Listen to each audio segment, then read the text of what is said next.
How to install Amex app on Android. In this video, I'm going to show you how you can install this application. First of all, open Play Store. Now here on the right bottom, you can see this search icon. Simply tap on the search icon. Now on the top at the search bar, you can simply search for Amex. So it will pop up in the top. Simply tap on it. Make sure that this is the right application. You can verify it by seeing its logo and verify it by seeing the company's name, American Express Holding. Now simply tap on this install button. So it will take some time.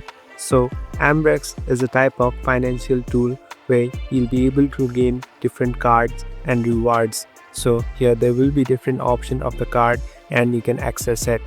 Thank you for watching this video. I hope this video will help you.